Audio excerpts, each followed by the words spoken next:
Assalamualaikum, selamat pagi anak-anak semakan saya yang hebat.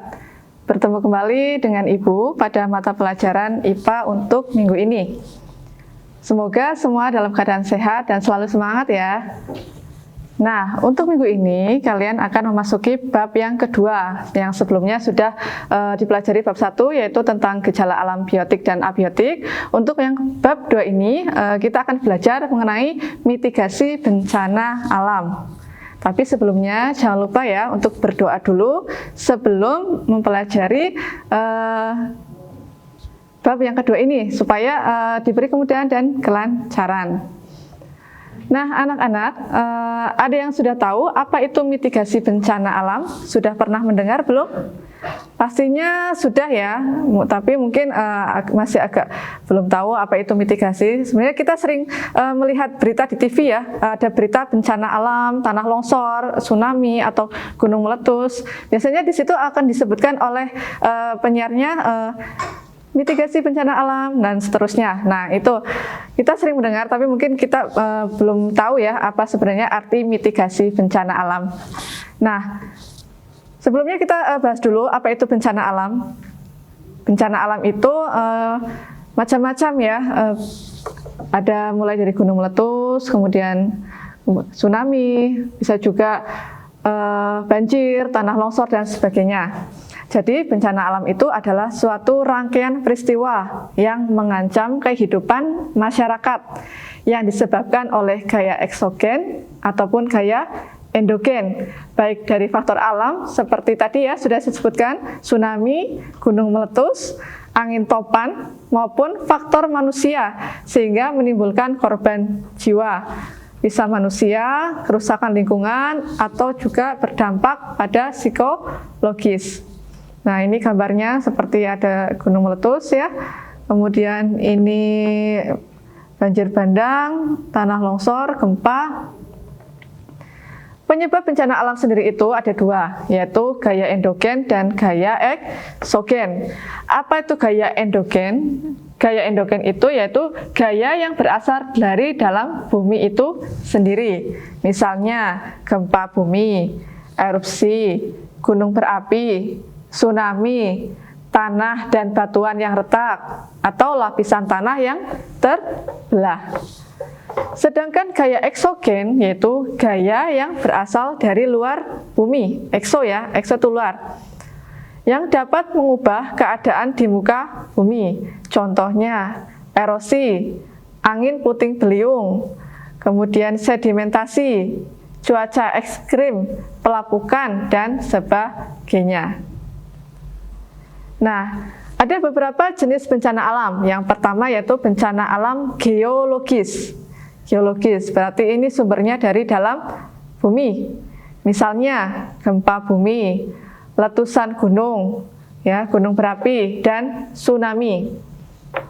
Yang kedua yaitu bencana alam klimatologis. Klimatologis berarti ini ada pengaruh dari cuaca dan hujan. Contohnya banjir, badai, kemudian banjir bandang, angin puting beliung, kekeringan, dan kebakaran alami hutan. Yang terakhir yaitu bencana alam ekstraterestrial, yaitu bencana alam yang terjadi di luar angkasa, contohnya hantaman meteor.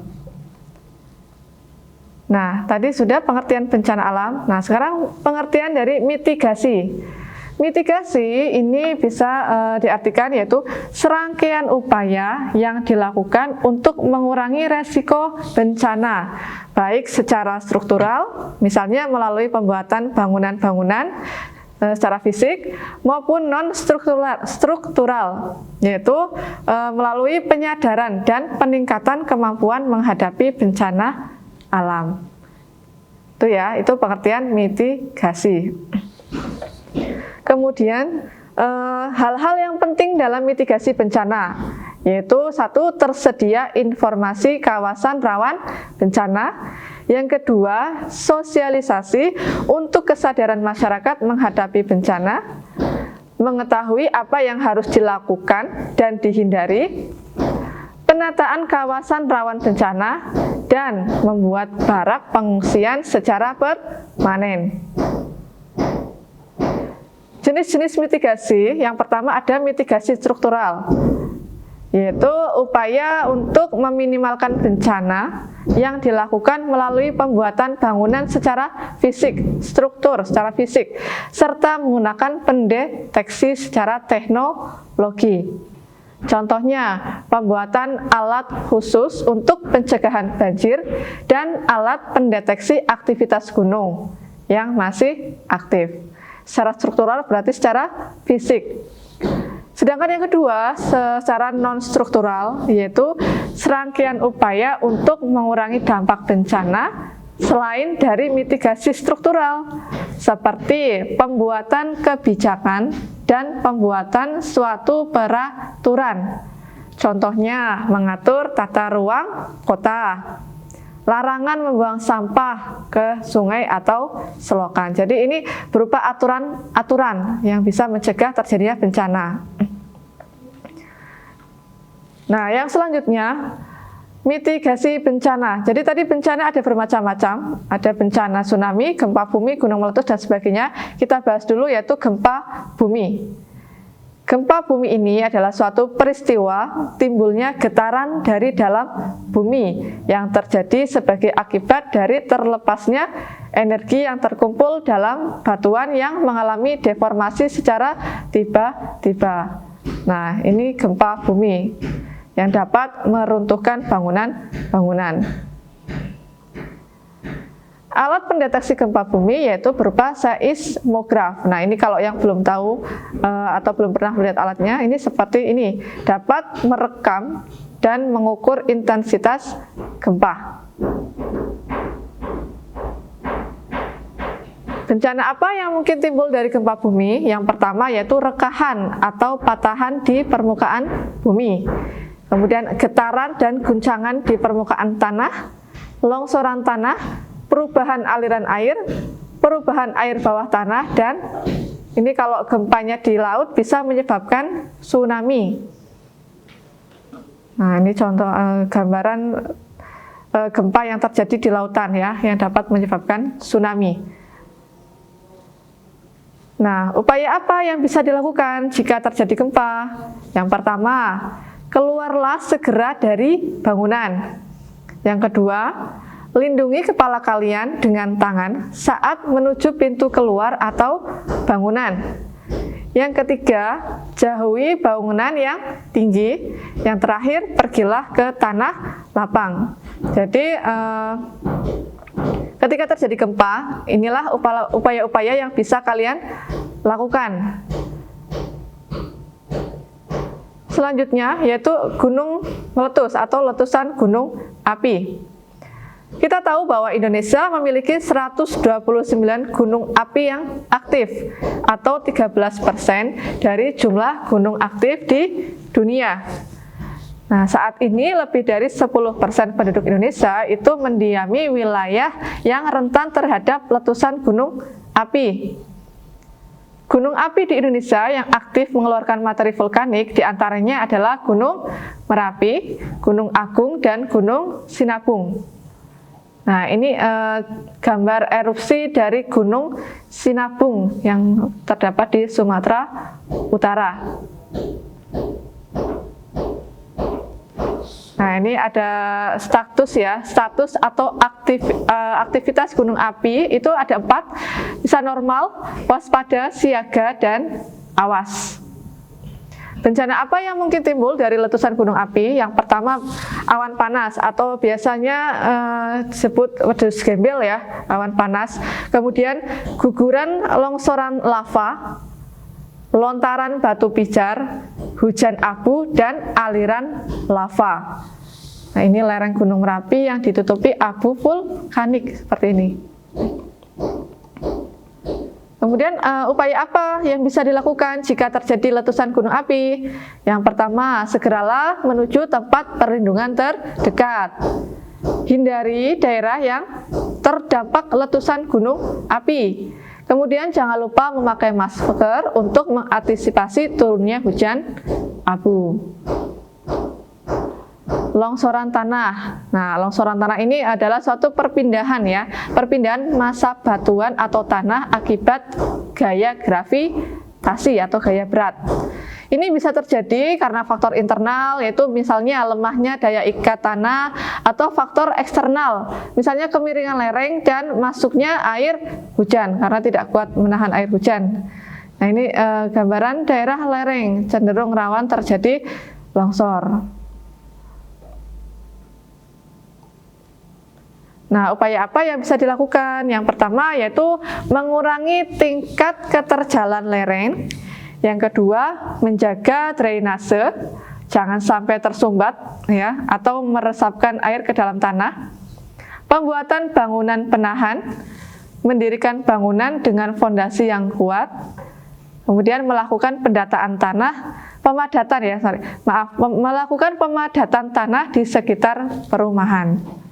Nah, ini contoh batu penahan untuk mencegah longsor. Ini sering kita jumpai ya, apalagi di daerah Wonosobo, tanahnya kan memang ini ya, rawan ini longsor ya. Biasanya dibuat penahan batuan seperti ini. Kemudian banjir. Nah, ini banjir. Tentunya kita tidak asing lagi dengan banjir ya. Alhamdulillah Wonosobo tidak pernah banjir ya. Jangan sampai banjir ya. Kalau banjir nanti daerah lainnya nanti tenggelam loh.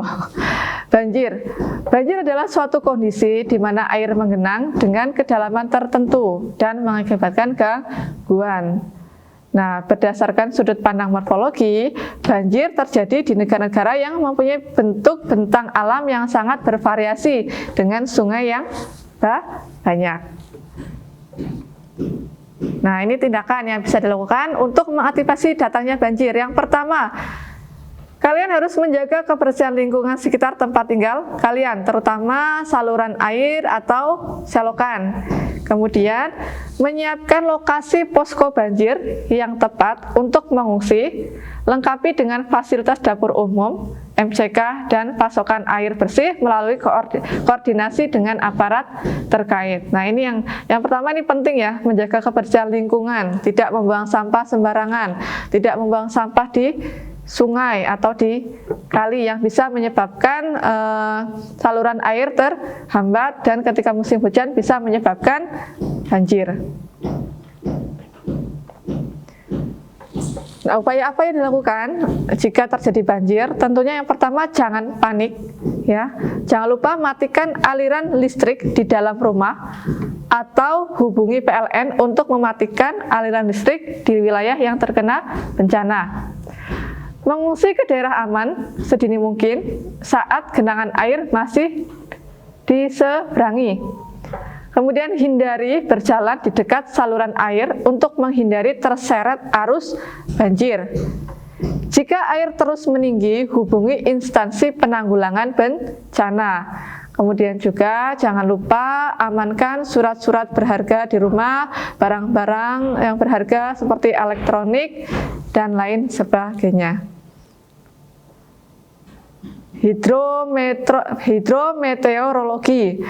Bencana hidrometeorologi adalah bencana yang berhubungan dengan air dan dipengaruhi oleh posisi bulan dan matahari terhadap bumi.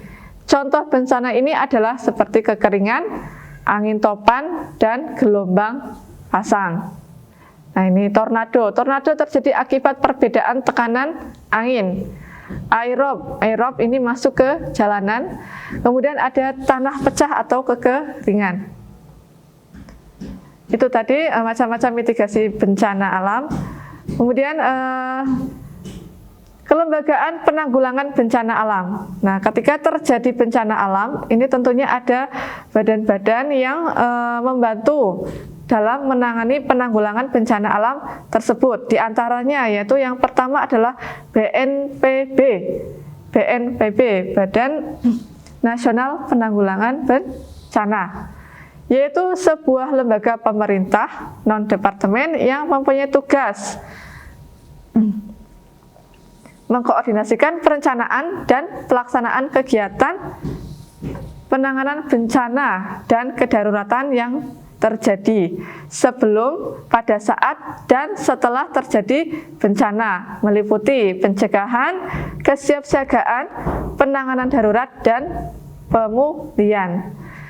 Yang kedua, yang tidak asing lagi yaitu PMI, Palang Merah Indonesia. Kemudian yang ketiga ada BMKG, Badan Meteorologi, Klimatologi, dan Geofisika. Tugasnya antara lain yaitu penyusunan kebijakan nasional dalam bidang MKG dan kualitas udara, koordinasi kegiatan fungsional di bidang MKG dan kualitas udara, kemudian memfasilitasi dan pembinaan terhadap kegiatan instansi pemerintahan dan swasta di bidang MKG dan kualitas udara, kemudian penyelenggaraan pengamatan, penyebaran dan analisis serta penyalahgunaan di bidang MKG dan kualitas udara. Kemudian ada Basarnas ya, kita sering mendengar SAR.